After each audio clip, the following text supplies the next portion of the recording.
Guys, welcome back to the King's Legacy podcast. I'm joined today by Daniel Lee Woodrum.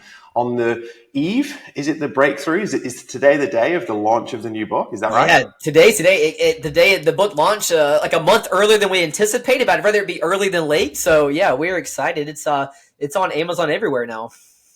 That's brilliant, mate. That's awesome. I guess today's title of the show is How to Win at Work Without Losing at Home.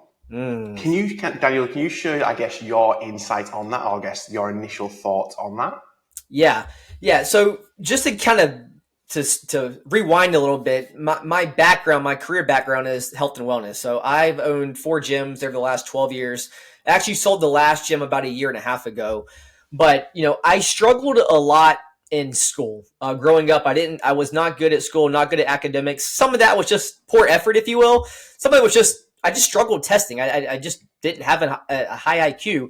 And so I really struggled, and it became a big insecurity of mine. And, it really affected me growing up. And so I kind of finagled my way through high school, if you will. Could not get into a university right away. So I had to go to community college for a couple years. Then eventually kind of got my act together, got my grades up. I was able to go to a 4-year university and finish out my degree, and got a degree in sports marketing. But through all that, I became obsessed with hard work and discipline, because I was like, well, what can be my superpower? What can be my competitive edge? Well, I can outwork everybody. I can be more consistent than everybody. And so that sort of became my mantra, my superpower. And it served me really well. Like right after college, about a year later, I got the opportunity to open up my first gym. Like 23 years old, so opened up my first gym, didn't know what I was doing, had no business experience, just was like, hey, I'm going to grind it. I'm going to work hard. I'm going to outwork everybody.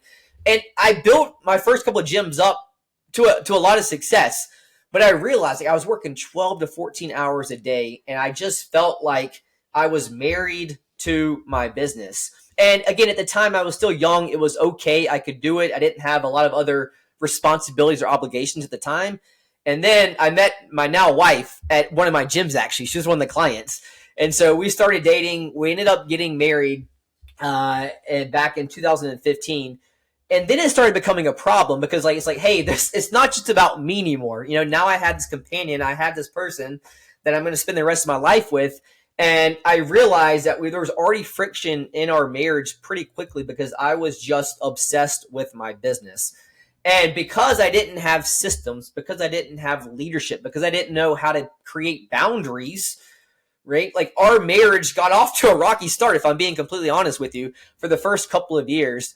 And then through realizing there's a double-edged sword of discipline, instead of using discipline as an asset, I was abusing it. It was becoming a liability. It was becoming a liability in my relationship and other areas of my life.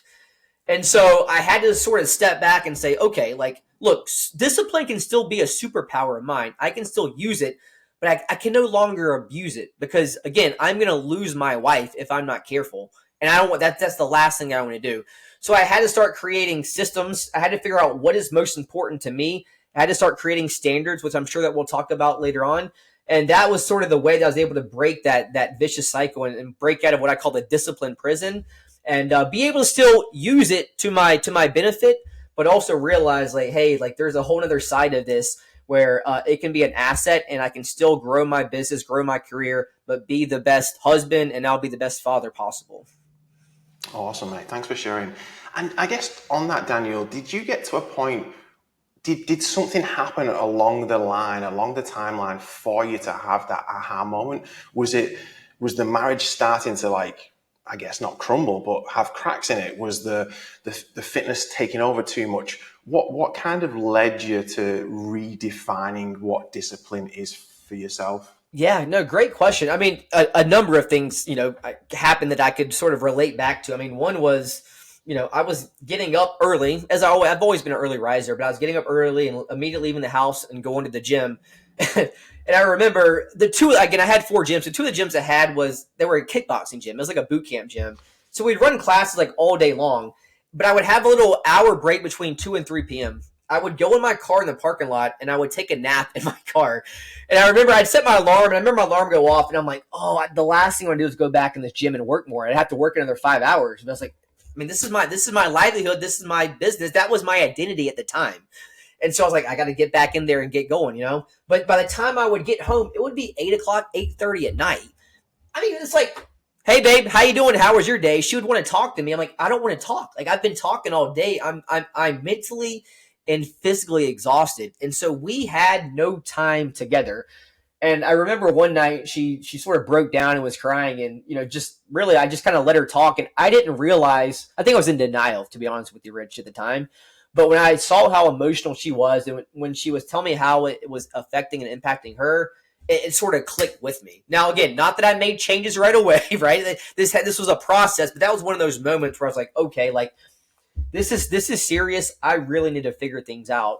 And then I'll share one more example, more with my kids. So I've got 3 kids, but my oldest daughter, she is going to be 7 soon. But at the time, she was 3 years old.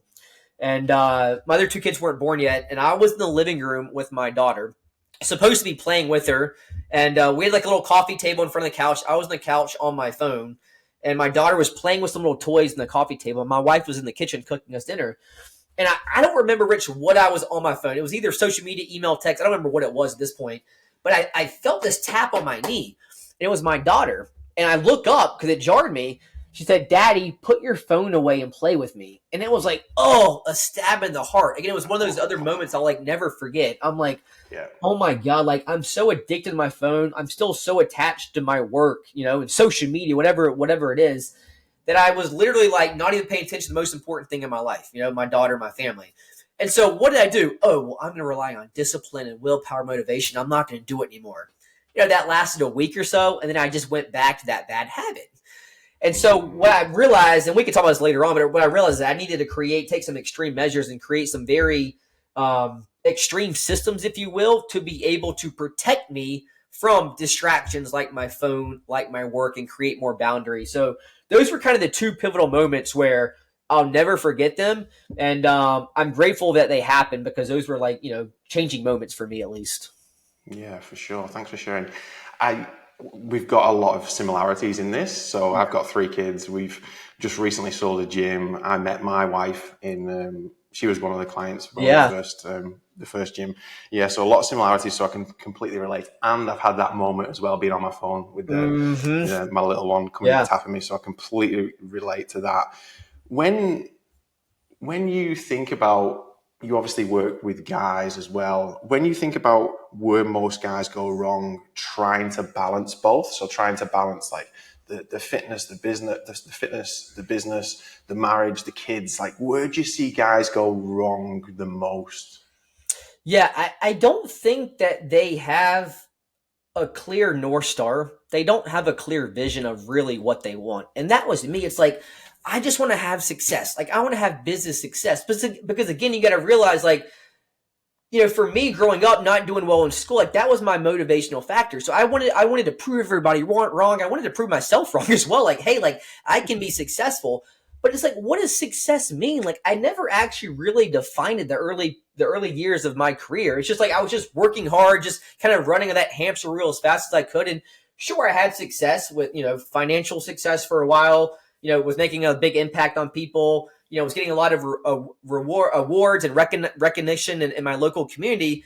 But it's like I still felt empty, and I still wasn't actually fulfilling what was most important to me, which was family and my wife, because again, I didn't have a clear definition of success.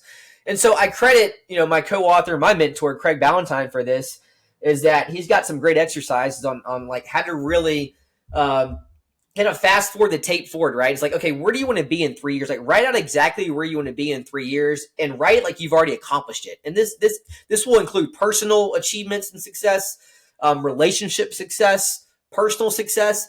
And so when you can really write that out and you know exactly where you want to go, and you can create the path and where you want to go, it doesn't mean that you're not going to go off path sometimes, but if you're always reminded that North Star, if you have people to hold you accountable and you remember your true why, it's much easier to get back on that path, and you're going to get to that destination a lot sooner than if you're just sort of, I kind of call it like if you're just, if you're playing darts and you're trying to hit the bullseye is like your success, but you just kind of have your eyes closed, and you're just throwing blank darts. That's kind of the analogy that I like to use. So yeah, for me, a lot, men and women, but in particular men, because we do work with more men than women, is through our coaching program, is that, yeah, a lot of men just don't have a clear North Star. And so one of the first things that I do when I work with new coaching clients, like, hey, what is your absolute definition of success? Like, where do you want to be in 3 years? And most of them have no idea. And that's okay. They've never really been taught this. They've never had a system for this. And so we build that out first. And then, again, there's still challenges along the way, but everything else becomes so much easier when you know exactly where you want to go. 100%. 100%. I love that. I'm glad you went there as well. With I guess with what I wanted to get into today with yourself was like you and Craig talk about non-negotiable standards and the habits and disciplines that winners don't compromise on. What are a few, and I kind of want to dive into like standards quite a bit today because I think like it could be a good jam on your take on this. But what are a few non-negotiables that men should set in their marriage to keep it strong alongside everything else? Yeah. Whatever you. Yeah. So here's what I would say, and I think this is an important lesson. I can't tell other men what their non-negotiable should be in their marriage because every marriage is different. Again, the biggest thing when I talk about standards, and I'll kind of give you a background on standards. Like I've always heard people talk about standards, and like I knew what it meant, but I never had somebody tell me how to create standards. Like what does it actually mean, and how do you create them? And so, sort of out of necessity, about a year and a half ago, I was like, I'm going to figure out how to create a system that works for me to create my own personal standards, my own sort of rules of life. And then if it works well, I'll share it with others. The template, not what my standards are, because that doesn't matter to other people, but kind of the template. And so I went through this process for about 6 months, and I was like, man, this there's something here. And I shared it at one of our mastermind events in California last May, and it hit with people. People are like, this is amazing. And so now a lot of our clients are now kind of creating their own personal standards, following the system and the template that I created. But personal standards, they're rules of your life. Now, I know when you hear rules, you automatically kind of push away. I don't want rules. I don't want to be told what to do. These are personal rules. These are not rules made up by other people that they're telling you what to do. These are your own personal rules. These are rules, non-negotiables, almost like a code that is important to you.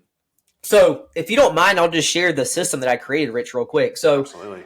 Here's the way that I've created this. Again, there's not a right or wrong way. This is just what's worked for me and other people. The first step of this process is I want you to figure out what are the 4 most important areas of your life. What are the 4 areas of your life that mean the most to you? Again, there is not a right or wrong answer here. These are you. I mean, it could be faith, it could be family, it could be health, it could be leadership, it could be discipline, it could be copywriting, like whatever it is, there's not a right or wrong answer. Okay, it could be sobriety, whatever it may be. For me, again, just to share, but not for you to copy, for me, my 4 most important areas that I've identified, at least in this season of my life, is family, is health, is discipline, and is leadership. Like those are the 4 main components of my life that are most important to me. So that's the first thing you do is identify the 4 most important areas of your life. The next sort of layer to that, after that, is I want you to write a mission statement, almost like a why statement for each of those 4 areas of your life. So again, just for example, like it can be very simple. It doesn't need to be anything complex or long. For me, for family, my mission statement is family is everything. Nothing else comes before my family. They're my number 1 commitment. That's just my simple mission statement for family. So create a mission statement, like a why statement for each of your 4 areas. And then after you do that, sort of like the last layer, if you will, is I want you to create 3 personal standards or 3 rules or 3 non-negotiables for each of those 4 areas. So in totality, you should have 12 personal standards of your life. 12 personal standards. Now, again, there's not an exact science here, Rich. Like if you're like, hey, I'd rather just start out with 1 standard for each of the 4 areas for just 4 standards, totally cool. There's nothing magic about 12. If you go with more than 12, I think you're going to get lost. And just for me, it felt like 12 was a sweet spot. But again, this is just my template. You can do what you want with it. You can sort of take it and create it on your own if you want to. But so then once you do that and you create those, now obviously you're going to need to have like some systems in place to make sure that you can follow through with those standards, accountability. There is some back end things, but in general, it's just the 4 areas of your life that are most important, a mission statement for each of those 4 areas, and then create 3 rules or non-negotiables for each of those areas. And then you're going to have 12 personal standards or 12 codes that you can start living by. I love that. Yeah. Oh, it's such a good framework, and Yeah. it was a great read as well. When you say that, could you just give like an example of one, just for context Absolutely. for the guys listening to this? So when you say like three within each, Yep. what would one look like within family, for example? Sure. Yeah. So for family, it is for mine for family, it is do not take work commitments after 4 p.m. because I know that, at least in this season of life, our kids still go to bed early about 7:30. So from 4 until 7, 4 to 7:30, that's family time. So that is going to be, eating dinner, playing outside. Our family loves to dance. So like we'll put on music videos on YouTube on our TV and just do these silly dance parties. Like it's pretty much an every night thing now. So from 4 to 7 4 to 7:30, that's family time. And then after we put our kids down, my wife and I usually hang out for a little bit, and then I go to bed pretty early. She'll stay up a little bit later than I will. So that's one personal standard for family, for example. Another one, and this is important thing too, is it doesn't always have to be like a tangible action stuff. Like that's a tangible thing, right? Like it's either like you do or you don't sort of thing. But another one for me for family is on the standard, it's hashtag Team Woodrum. So Woodrum is my last name. So Team Woodrum for me just means that my wife and I are always together. Like we are a team. We are a partnership. So we do everything together. We make decisions together. We parent together. And the reason this is important is because my family, my parents got divorced when I was young. And, at the end of the day, I'm grateful for it. Like everything happens for a reason, but I'm like, man, like I saw what was like to be raised by a single mom and not have my parents together. And so it's always Team Woodrum. We are always a team. So that's another one that is really important to us. And then the third one that I have is tell my family I love them every single day. That's the third standard that I have. And again, because I didn't hear that every single day from my parents, not because they didn't love me, but again, my parents were divorced. I just didn't hear that every day. And so that's very important to me. And so for me, for that system is every single night when I tuck my kids in, I tell them I love them. And then when I drop them off at school, I tell them I love them, right? So I tell them I love them at least twice per day. Sometimes it's more than that, of course, but that's like the system that I have to make sure that I don't forget it. I love that. Thanks for sharing. Off the back of that, and I guess the first question I have for that's the actual system, and for the guys to actually take this and be like, you know what, implement it. How much of it would you, or how much of it do you, or how much of it would you recommend, like talking about with your wife? And for example, a lot of the guys who I work with are currently in like disconnected, struggling, not necessarily separated marriages, but they're looking to kind of turn the corner in it. Is this something that they could implement straight away and be like, you know what, plug and play, let's get this stuck in there and create our team, like our family team from the get-go? Or how do you see it fit in that? Yeah, no, that's a really great question. I think one is, if you want to get buy-in, like from your significant other, your partner, is I think it's important to share it with them. Like, hey, here's something that I really want to start implementing. Here's why it's important to me. Here's why it's important to us. So give them the why behind it, because it's not like the last thing to say, hey, honey, like I want to create some rules for us. Like, whoa, you know what I mean? There's going to be resistance. Yeah. So you want to be able to approach it, and I hate to use this word, but it's like almost manipulate it in their favor, because it is going to be in their favor. But again, like as humans, we're selfish. It's always what's in it for me. That's just how we're wired, So you need to sort of manipulate it and make sure that it's in their favor. But yes, you should absolutely, create the personal standard, share it with your significant other, tell them why it's important, have some accountability in place. And one thing I would also say here, Rich, is that in the perfect world, like you would create the 12 standards right away and you would just live by them, right? But that's a big jump for a lot of people, okay? Because maybe if you create 12 standards, like maybe 4 of them you're already doing very consistently. Maybe 4 of them you're kind of doing it 50%. Maybe 4 of them you're not really doing at all, but you want them to become a standard. That's a lot of variables. So what you could do is you could just start off with, hey, for the first 4 weeks, I'm going to create one personal standard for each of those 4 areas, and I'm just going to work on being compliant with that, for example, Or another option is you could just pick one quadrant, one area of your life, maybe family, and just do the 3 standards for that, and only focus on that for a month before you open up another area, if that makes sense. So I had this concept I always say, think big, start small, and like compliance breeds confidence. So start small, like just get in the habit of it, get in the system of it, get some accountability from your partner, for example, live by those 4 standards for a month, and then implement another 4 standards. Do that for another month. And then the last 4 standards. So it might take you 3 months, for example, to kind of, to implement all 12 of these standards, but you're better off doing that than trying to go gung ho and then failing and saying, oh, this sucks, this doesn't work, and you're going to give up before you even start. I love it.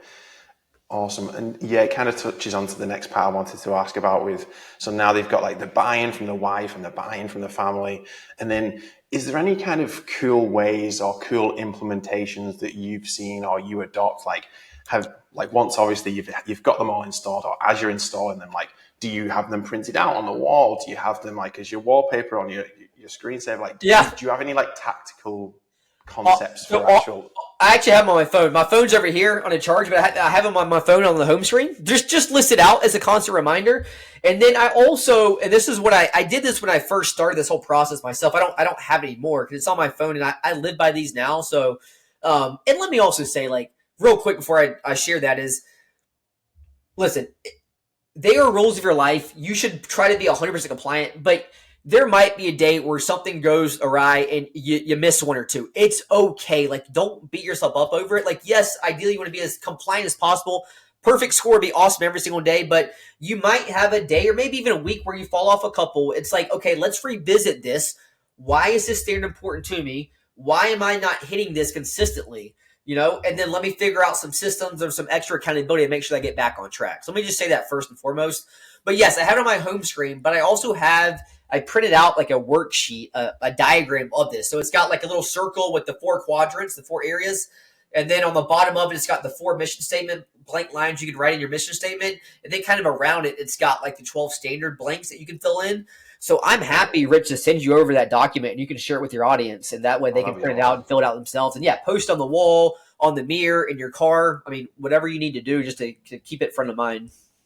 Awesome. Brilliant. Thanks for sharing. Guys, link in the description. Yes. A lot of guys reading the book are already winning at work or could potentially already be winning at work, but they feel like they've lost control at home. How do you reset the dynamic when your wife sees you more like a provider than a present family leader? Yeah, I mean, great question. So I think it's addressing the situation with your wife. Like, and you need to take ownership, and you need to realize that all this is on you, right? Like, hey, this is your doing. Not to say that your significant other is not at fault for certain things, but I'm a big believer, Jocko Willing, the whole extreme ownership, like take ownership first and foremost, because if you don't, you're always going to find excuses instead of looking for solutions. So you've got to take ownership first and be vulnerable and just go to your partner and say, hey, like, I realize I've done some deep reflection, and I know that I'm far from perfect. There's a lot of things I need to work on, but one of the most important things I need to work on is I want to be a more present husband, a more present father, not just for me, but for my kids, for you. I want to be more present, but I need help. I need help. I can't do this alone. And so the first thing I need help with is I would love to be able to get some expectations for you. What are some expectations that you have of me in terms of being a better present husband, a father for the family? So I'm not just a provider. I'm not just like a roommate. Like, how can we get back to that love and that excitement and that enjoyment, that passion that we had when we first got married, for example? Like, what do we need to get back to there? And kind of allow her, and it's going to be an open discussion, of course, but allow her to share her thoughts, her feelings, what she would like to see from you. Have that back and forth dialogue and figure out, like, okay, let's say, for example, again, I'm just making this up, but let's say that she's got 7 expectations for you. Okay, great. I want to abide by those eventually, but I want to make sure that I'm compliant. Can we just start with the first? What are the 2 most important expectations that you have from me right now? Set those, and then again, be compliant with those. Create some systems and some accountability, and then give her confidence that you are working on those, that you're going to be hitting those expectations, and then you can kind of continue that conversation, try to add more expectations from there. But yeah, I think first and foremost, it's just being vulnerable, admitting that you've made mistakes, that you're not perfect, and allow her to share what she has in terms of expectations for you. And then in return, you can do the same thing for her, because the relationship's a 2-way street, right? So you both can have that healthy dialogue, but I think you need to allow her or your significant other, if it's a guy, to be there first and allow them to speak. Yeah, I love it. It's one of the things that we teach the guys in our program as well, is like understanding her needs is like a core Mhm. module that they take and literally print a worksheet out and go to the wife and ask, like, it's exactly that, figure out the expectations. And I think sometimes a lot of guys forget that, and Yeah. then they just try and figure it out along the way and like cause themselves more chaos and more stress, and when they could literally just go and actually ask. Yeah, yeah. I know, and Oh, it's well, so crazy because I mean, our spouse should be the most comfortable person that we have in our life that we can talk to about to anything, you know. And yet, like, we're so scared, whether it's ego or I mean, there's a lot of different reasons, right? But it's like just have the conversation. Like, it's you should never be embarrassed or ashamed to have a conversation with your significant other. But we all do it. I mean, I've done it plenty of times in the past. Like, you know, I'm not perfect by any means, and so we all do it, but it's like just have the conversation. And what I've realized too is like no conversation ever goes as bad as you think it's going to go. You know what I mean? Like it's like the problem only gets worse if you don't address it. You know, and yes, there might be some uncomfortableness. Maybe there's some tough conversations and some backlash by having a tough conversation like that. But I promise you, it's going to be way better. Better, the outcome is going to be way better than if you didn't have the conversation at all and just continue to kind of push it, you know, under the rug, if you will. 100%, 100%.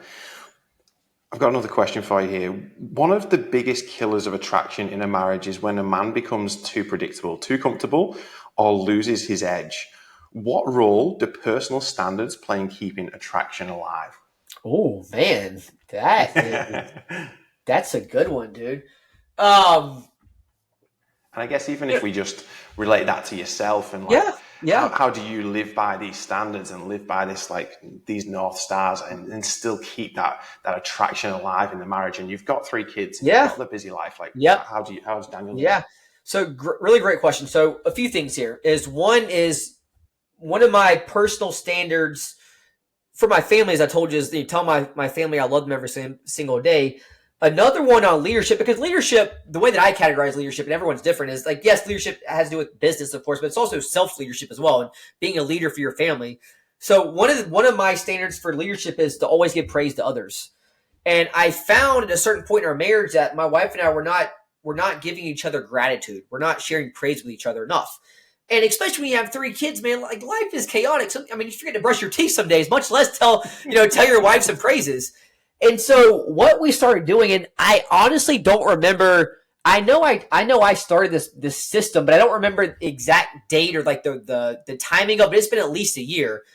Every single Monday, and this I know this sounds crazy, and I'll explain it in a minute. Every single Monday, my wife and I will text each other a gratitude text. And all we do is we will just share.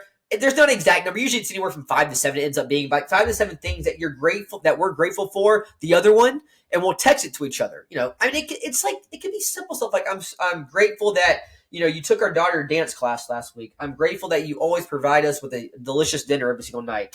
Like, I'm grateful that you got to spend a girls' night out with your friends the other night, like whatever it may be. And yes, like we could say this to each other, like in passing, in person, but having a system like this guarantees that we're not going to forget. And what I found is that while it's great to receive the gratitude from my wife, I find more joy actually giving her the gratitude. You know what I mean? Like it fills my bucket up even more than actually than receiving the gratitude. So that's like one thing where that kind of that personal standard now has allowed us to have weekly gratitude with each other, and it's become a non-negotiable. And I definitely think that it's added attractiveness and spark to our relationship, if you will. So that's one simple sort of system that we've had. Another one is, the hashtag Team Woodrum. One of my family standards is that, and this is something that we've implemented the last year as well. We've done a lot of things last year to improve our marriage. Is that every single Sunday, doesn't take long, 15, 20 minutes. Normally we'll sit outside in our front little patio if the weather's decent, and we'll just look at each other's schedule. Like, my wife's name is Brittany. Hey, Britt, what do you have this upcoming week in terms of like, when do you want to work out? What type of appointments do you have? What kind of kid, functions, whether it's birthdays, school events, stuff like that, do we have on the calendar? She'll say the same thing. Hey, Daniel, what type of coaching calls do you have? Meetings, appointments, things like that. And then we'll also compare schedules as far as like, okay, what can we do together with each other? And we'll just plan out. It's not a family calendar, if you will, because it's, we have different calendars, but we always match it up. And so that way we're on the same page, because before we did that, there was a lot of resentment of like, who's going to take the kids to school today? Like, I've done bath night the last 4 nights. Like, and you get kind of upset, but you don't share it with each other. And so there's a lot of resentment being built. I'm sure you're nodding your head. Yes, you've seen this. Yeah. And so just by taking that 15, 20 minutes every Sunday for the upcoming week and kind of matching our schedules, it doesn't mean that things don't change throughout the week. There's always chaos and things that change. But that has been a game changer for us, and it has allowed us to be more on the same page, work together better, and allow each other to also do your own thing, right? Like now I know if my wife has certain things that are important to her in the week, I can make sure that I have that blocked off in my schedule so she can go do those things. I love that. It's exactly what we do as well. So every single, it's normally on a Sunday. We did it Monday this week, but we call it the weekly connection check-in, and essentially like we word in a way that's like, how do we win the week? I like that. How do we win that? Rather than, what it's like. Sometimes you can open your eyes on a Monday morning and you're already on the back foot. Like you've got one kid who's been awake through the night. You've got the other kid who's sick. And so, I really like the framework behind that. With on that topic, and I guess this kind of coincides with standards and this coincides with discipline as well. And I think it's really relevant we have a lot of dads who would listen to this show. When things don't go to plan, how do you forgive yourself and how do you get back on track as fast as you can? And I'll give an example of like when like the sickness runs through the house and all of a sudden all the kids are sick and the sleep has been disrupted, and maybe like you even need to go to like chemist visits, and like, have you had a time where you've experienced something similar to that and then maybe you've not been 100% compliant through the standards, but then you've managed to bounce back quite quickly? Like, and how do you do that? Yeah, no, that's a great question. And, as I told you, like my previous past life, as I like to say, when I was in discipline prison, like, dude, if anything went awry, I would lose it. I mean, I'll share this because, again, like, I think people need to hear stories like this. Like, I've always been a morning person, and, but when I was very into that discipline trap, there would be a random, it might happen only 3 mornings a year. It wasn't a lot, but if, for example, like I'd forget to set my alarm the night before, or I'd set it to PM instead of AM. I'm sure we've all done that before, or my phone wasn't actually charging when I thought, so it died in the middle of the night. And if I missed my alarm, I didn't get up on time, dude, my whole day was a wreck because internally I'm like, I'm a failure. Everything's behind. Like, it was just this internal vicious cycle of just this downward spiral. And it was like, it's crazy to think about now, but that's how I used to operate. And now it's like, okay, I've got these 12 personal standards. If I can even be 70 to 80% compliant with those, I've still won. Like, I've still had a really good day because I've still accomplished 78% of what is most important to me in those 4 areas of life. So that's one thing. And then 2 is I'm just a big believer in also like self-reflection. At the end of the day, like we always talk about like, morning gratitude and planning out your day and things like that. Like, what about the end of the day? Like, play back the tape as my mentor Craig always talked about. Like, just reflect like, hey, where did things maybe go wrong, or where did things go sideways, or what obstacles did I have? Like, was it just a one-off thing? Like, the kid got sick, the kid threw up at school, I had to go pick him up. Like, okay, that's a one-off. You can't plan for that. You know what I mean? But if there are certain things that maybe continue to happen every single day for a couple of weeks, like, okay, there's a trend here. What's going on? What do I need to do? Or can I do something proactively and intentionally to course correct that or to make things better? And I think this might just be, I don't know if it's something that's just more like in my DNA, but the discipline prison is another story that I've talked about, but I'm really good at forgiving myself. Like I hold myself to a high standard, but it's like, dude, life is crazy. Life is chaotic, especially when you have kids. You just know that. So I've sort of learned over the last few years, especially, is like, just forgive yourself and move on, because to me, discipline is not about shrieks. It's not about being perfect. To me, just the ultimate definition of discipline, really, besides what we talk about in the book of the 10 out of 10 effort until a 10 out of 10 problem, is being able to get back on track. Like if you have a bad day, if something doesn't go according to plan, get right back on track. And to me, that's one of the ultimate signs of discipline.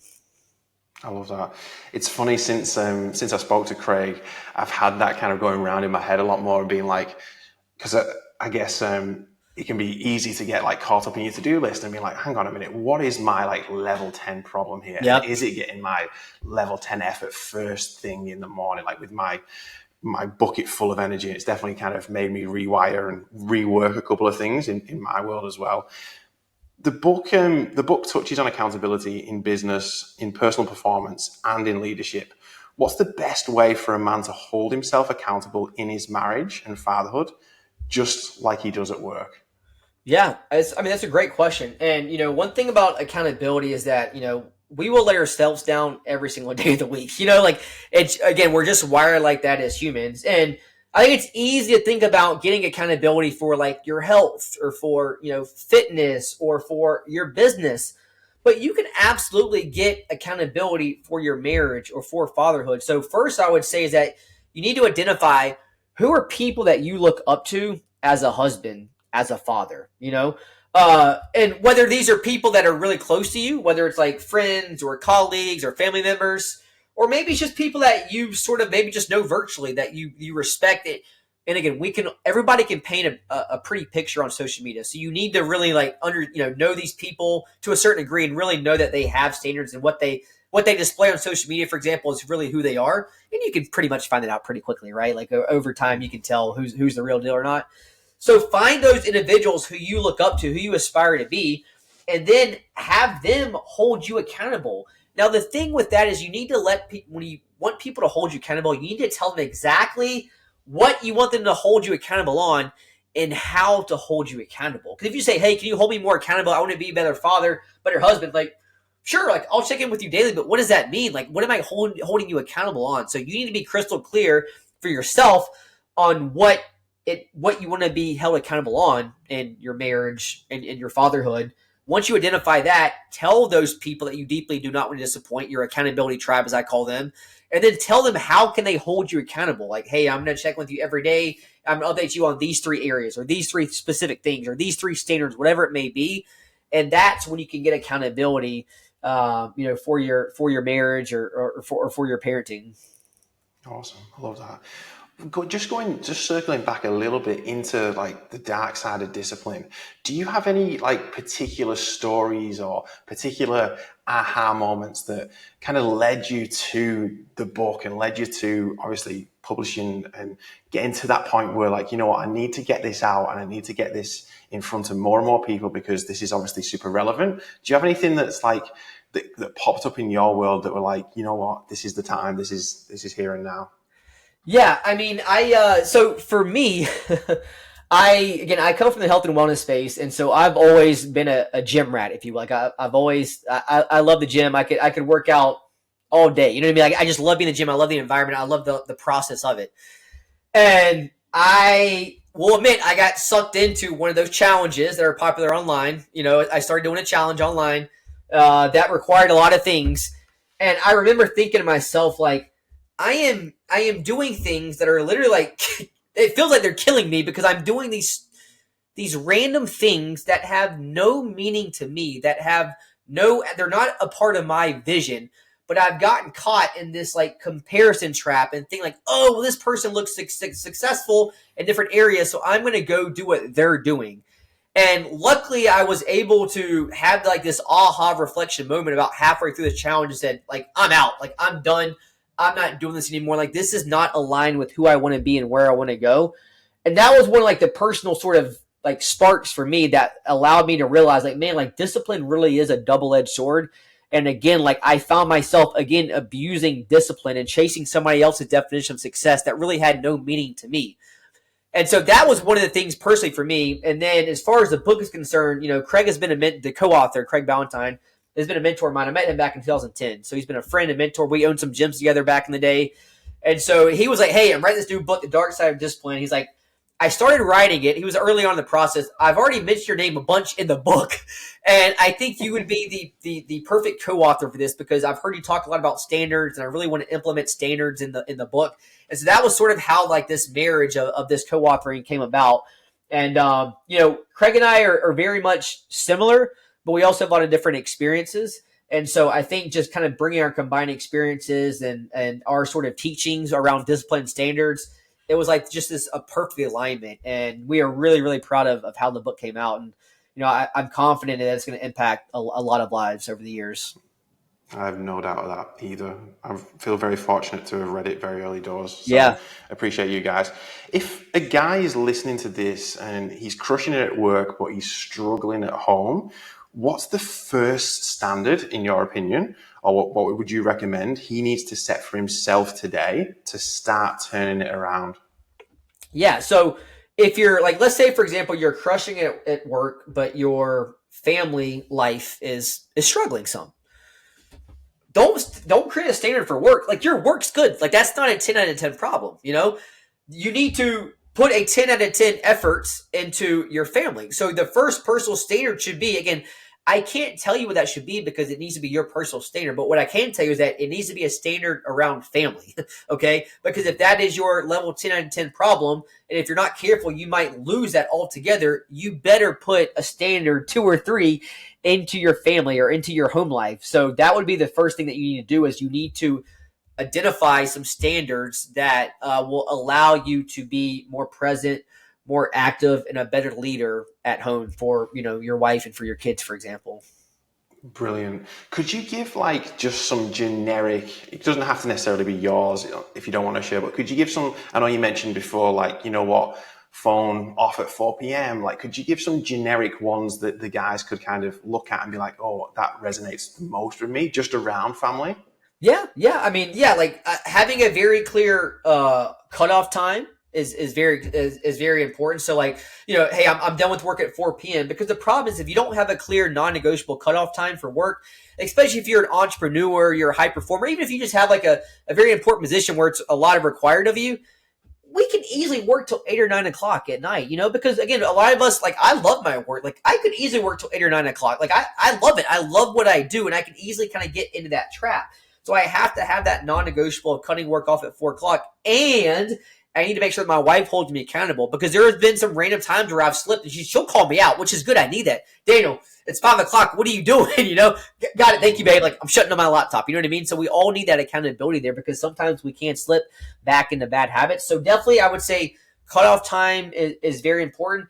I would also say is that I would create some sort of intentional time together with your spouse. So maybe it's like, I think it's kind of a cliche word like couch time, for example. Like, hey, every single night from 8 to 9 o'clock, we're gonna spend time together. And again, maybe it's watching a Netflix show or a movie, maybe it's just hanging out, maybe it's playing a board game, for example, right? Like my wife and I, it's funny, we started playing Uno with our kids a while back. And my wife and I will now sometimes find ourselves playing together after the kids go to bed. And it's just fun. Like we're kids, we're playing a card game. There's really no distractions. There's no TV or phones. We're just kind of talking as well as we're playing. So something like that, some sort of intentional time together would also be really important. And then also I would say, and while this might not seem like it's for your family, ultimately it is, you should not hit the snooze button and get up on time every single morning. Because if you do that, you can get to work earlier. You can get your important work done earlier, which then allows you to be able to cut off work in the afternoon, the evening time. So then you can spend time with your family. So yeah, it's really like hard non-negotiables in terms of like start time, cutoff time for work. And then definitely I would recommend having some sort of standard with intentional time, with your significant other. I love it. I guess last question, and one thing a lot of guys I come across, and potentially a lot of guys watching this will find, is that some of them are business owners, but some of them aren't, and some of them struggle with, I don't know how much you've come across like the nice guy syndrome, Yeah. with like really loose boundaries. So for example, someone who comes to mind, he will have the idea that he's going to go to the gym after he's finished work, and then he'll do something with his wife after that.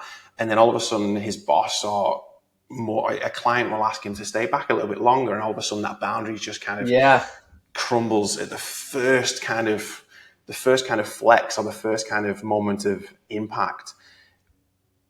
What would he need to do to I guess just reestablish that boundary?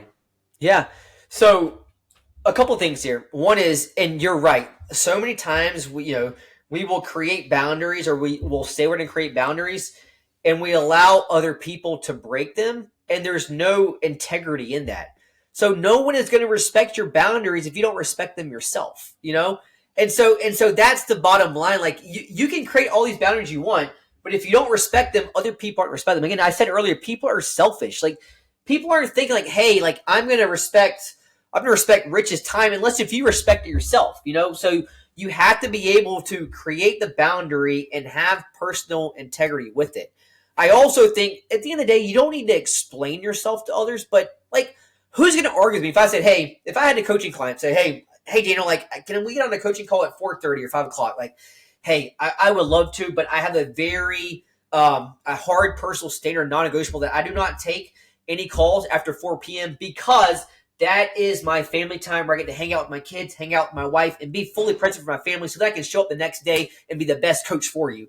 Like, who's going to argue with that? Like, you know what I mean? Like, they're like, okay, totally respect that. You know, even if they don't have kids, like, they understand that, they respect that. So you've got to be able to create a boundary, have personal integrity with it. I do think it helps to share like a why behind it, so that way people can understand. It's not like, oh man, like they're just, they're just being selfish, right, with their time. It's like, no, like there's a reason behind this. And so I think when you can do that and you can have other people hold you accountable, that's what's really, really going to be important. I love that. And even like rewording it and reframing it in a way like, you know what, I'm going to stop work now and I'm going to go to the gym so I'm more efficient tomorrow. Yeah. I use this word, but it's just true, man. There's probably a better word, but you have to manipulate things, again, to put it in other people's favor because, again, for the third time, we are selfish human beings, Yeah, no, for sure. The last piece of the puzzle that I'd love from yourself is, with obviously like the standards and like everything we've spoken about today, how much work, or what's your secret sauce to yourself and your wife driving to your North Star together? Not necessarily just within like yourself and like where you want to be personally within the next 1, 2, 3 years. And I know it kind of fits together, but is it a process that you kind of review monthly, annually, every 3 years to be like, you know what, are we still happy with where we live? Are we happy with the schools? Like, do you have a process around creating a shared vision for your family? Yeah, I mean, great question. So I'm still working on my wife. And my wife and I are very different, which is opposites attract, right? Like, we do have a lot of alignment, but we are very different in certain terms of like some of our habits and things and our upbringing and things like that. So she is getting better about like standards and getting up on time. And I don't force it on her. I'm a big believer. You never forcing on people. You just lead by example. And then hopefully, you know what I mean? Like they'll see the benefits and the value of it, and they'll, potentially, come along the way and join the journey with you. So this is something that like my wife is slowly starting to see the power of in terms of standards. And again, like, I've been like this for a long time, to discipline all that. So she understands what she signed up for, but I think she's really buying into the whole standards thing. So that's one thing of like just helping her kind of come along my journey with me. And I guess we don't necessarily like look at our shared vision together per se, but I talked to you about earlier about every single Sunday that we sit down with the calendar, and we look at my standards, say, and she'll ask me like, hey Daniel, did you hit your standards this week? And it's like, yep. I didn't hit this one compliant every single day, and we'll talk about and reflect on it. And we do a good job of communicating with each other. And luckily we both work from home, and we have, like, my wife owns her own local party planning company. And so a lot of her events are like in the evening time or the weekend. So we are around each other a lot. One thing that we do is we try to take at least one walk together outside, whether it's together, just us two, or we do have a younger daughter that still like will push in a stroller. So we still can have conversation with each other without her really interrupting us. So we do try to have intentional time together. And a lot of times those conversations will just go talk about vision and, are we happy with the kids, or is there any behavioral issues that we want to talk about? Is like right now we're talking about our son is 4 years old. We want to start getting him like activities of like soccer or karate. So, conversations around that, and things like that. So yeah, I guess we don't have a set system for like shared vision per se, but just by consistent, frequent communication, it helps. And then that Sunday sort of, calendar check-in and accountability certainly does help us make sure that we're staying aligned with each other. And it sounds like you've got it dialed into, like, you are talking about that stuff daily, which is obviously paying off for yourself. Daniel, before we wrap up today, is there anything that you'd like to share with my audience, or anything we've not touched on today that you're like, oh, I want to kind of speak about that a little bit? Or is there anything like we've not unpacked that you'd like to jam on a little bit? Yeah, I mean, I think that everything that I wanted to discuss that I thought would be valuable, we discussed. You've done a great job of leading the podcast and asking all the right questions. The one thing that I would say is that success is a lot of times about subtraction instead of addition.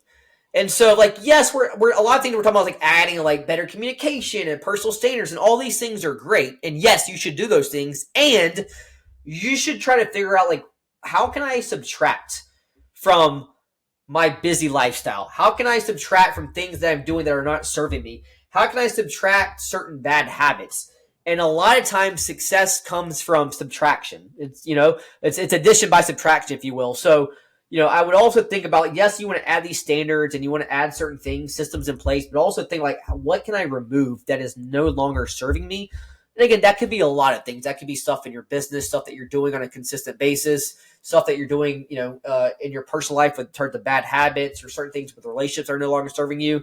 But I would really challenge your audience to think about, reflect, what can I remove? What sort of bad habits? Maybe they were once serving me, but like what got me here won't get me there sort of analogy.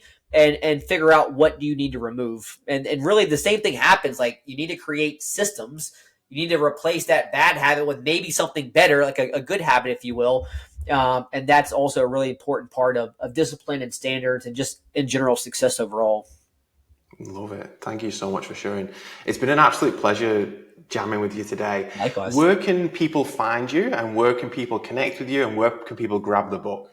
Yeah. So book, you can go to darksideofdiscipline.com. We've got everything there with all the links. You can also just go on Amazon and type in the Dark Side of Discipline, and everything's available today. We've got the hardcover, we got the paperback, the audiobook's available today now. We got the Kindle, so you get everything there on Amazon.